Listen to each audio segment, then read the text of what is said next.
चलिए आइए अब हम लोग देखते हैं difference between economic and non economic activity, आर्थिक तथा अनार्थिक क्रियाओं में अंतर। ये आपके एग्जाम में 2 नंबर, 3 नंबर, 4 नंबर इस तरह से आता है। आप एग्जाम में बेसिस का एक कॉलम बनाएंगे जब आप बीएसटी का डिफरेंस बिटवीन लिखेंगे, फिर पहला और दूसरा। यहाँ पहला है इकोनॉमिक एक्टिविटी, दूसरा है नॉन इकोनॉमिक एक्टिविटी। सबसे पहला जो हमारा बेसिस है, आधार, वो है पर्पस, किस उद्देश्य से। इकोनॉमिक एक्टिविटी अर्निंग मोटिव, पैसा कमाने के उद्देश्य से। ये आर्थिक उद्देश्य की पूर्ति के लिए की जाती है। क्या? इकोनॉमिक एक्टिविटी, आर्थिक क्रियाएं। नॉन इकोनॉमिक एक्टिविटी अनार्थिक क्रियाएं, सोशल एंड साइकोलॉजिकल मोटिव। ये सामाजिक तथा मनोवैज्ञानिक उद्देश्यों की पूर्ति के लिए की जाती है।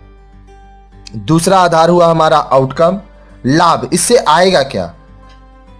इकोनॉमिक एक्टिविटी से it leads to creation of wealth and assets. Economic activity आर्थिक क्रियाएं, इनसे धन और संपत्ति बढ़ती है। आपकी धन और संपत्ति बढ़ती है। नॉन इकोनॉमिक एक्टिविटी अनार्थिक क्रियाएं leads to satisfaction and happiness. इनसे संतुष्टि और प्रसन्नता प्राप्त होती है।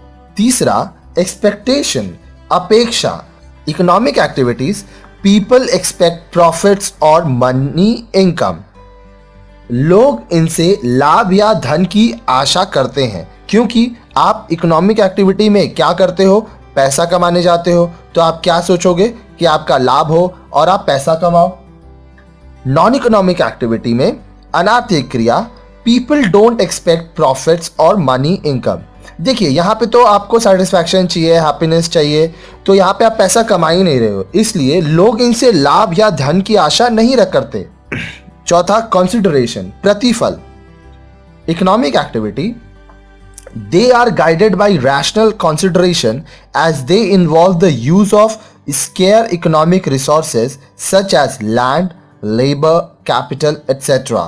इकोनॉमिक एक्टिविटी आर्थिक क्रियाएं ये विवेकशील सोच द्वारा निर्देशित होती हैं, क्योंकि इनमें विरल आर्थिक संसाधन जैसे भूमि, श्रम, पूंजी आदि संलग्न होते हैं। नॉन इकोनॉमिक एक्टिविटी अनार्थिक क्रिया they are motivated by emotional and sentimental reasons.